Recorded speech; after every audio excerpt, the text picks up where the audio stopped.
Hello and welcome to NDM TV. I'm your host, Gary Murphy, and today I have a special guest with me in the studio, Steve Prailer. He's a good friend and well-versed in advertising. So this is going to focus on advertising today, and all you medium and small size business owners will want to tune in and watch both parts of our broadcast.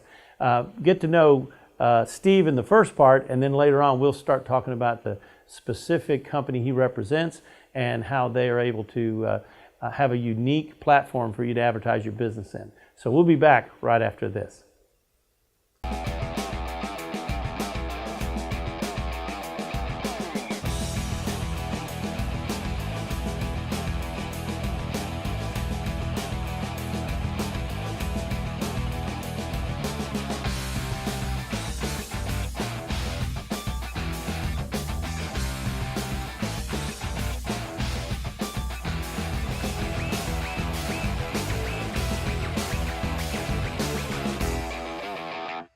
Hi and welcome back.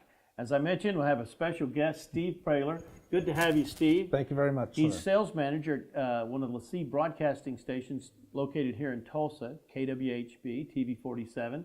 And I've known Steve for, quite a few years. Steve's called on me. We're not going to say out loud. No, we won't do it out loud. There you go. But we've known each other, and it's through a professional relationship, and just got to really like you. You are a hard-working marketer. Well, thank you very much. And I think I've told you that before, but you impress me as very knowledgeable in the field of advertising and in the field of sales in general. You know that it's not, forcing people to buy. It's presenting what you have that'll help them. Mm-hmm. And you keep coming back and doing that in a very nice way. You really do. And I'm glad you came on the show today. Well, thank Steve. you. Thank you. So where did you first get into the business of selling? Well, I wanted to get into media straight out of high school or college, but I had no sales experience, so I went and sold cars for a year. Oh, that's a good experience. I've done that. Got the sales experience. And then started at AM, FM, and cable television in Joplin, Missouri.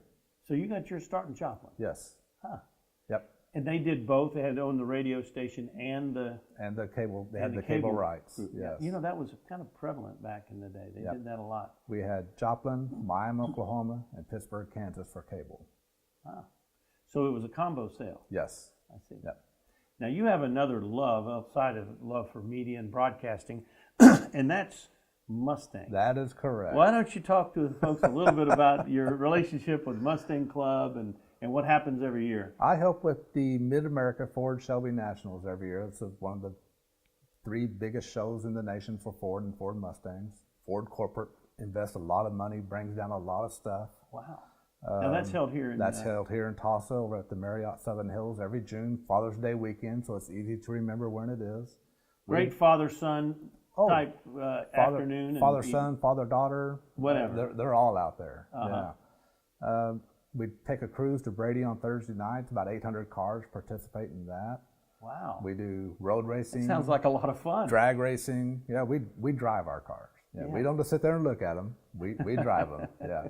So you own a Mustang? Yes, I do. I've had several. Okay, and what do you own currently? Currently, my daily driver is a 95 Mustang GT triple black. Wow. Black and top, what's under black, the hood? It's a 305, a little modified, not heavily, but it's not It's stock. street legal. It is street legal. Because you do drive it. Yes.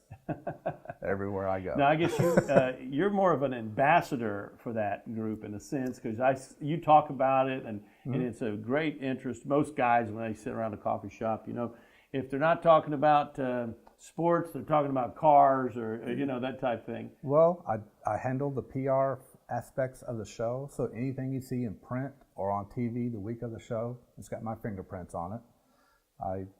Well, then they're lucky to have you because you're a seasoned veteran in the broadcasting business. So and most people like me at the other stations even, so they help us out. So we appreciate it. It's not hard to do. I'm serious about that, folks. This guy here is one of the nicest sales guys that calls on me. I've got a lot of great ones, and we'll be meeting a lot of them here on this show. But I've always bragged on Steve because I think he's one of the hardest. I can't say he's the hardest because somebody will get mad at me. But he's one of the hardest working guys in media in Tulsa. And he understands it's customer service, and it's seeing the people about the products you have to offer and offering them something that works. Yes.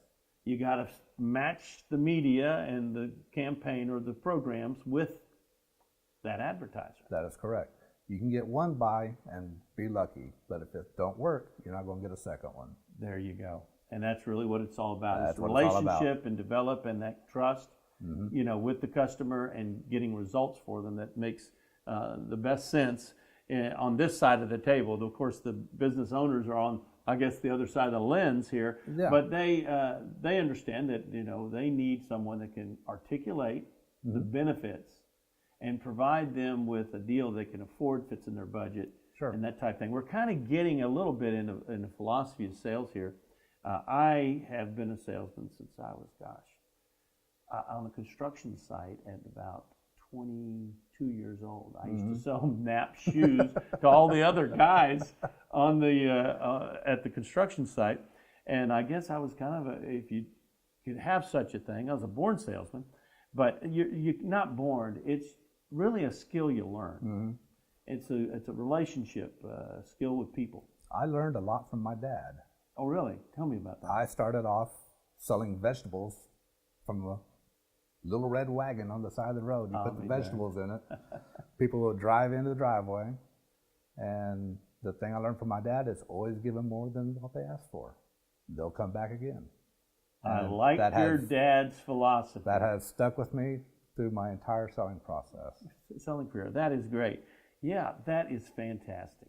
Well, we're going to come back with a little bit more specifics right after this message and talk with Steve about KWHB, the LaCie Broadcasting Station right here in Tulsa. There's some big changes going on. Yes, we'll sir. tell you, you have to watch the second part. And there's also some great opportunities for our businessmen here in Tulsa and businesswomen. I say businessmen. Ladies, please excuse me. I'm 62. You'll have to forgive me. I'm old school.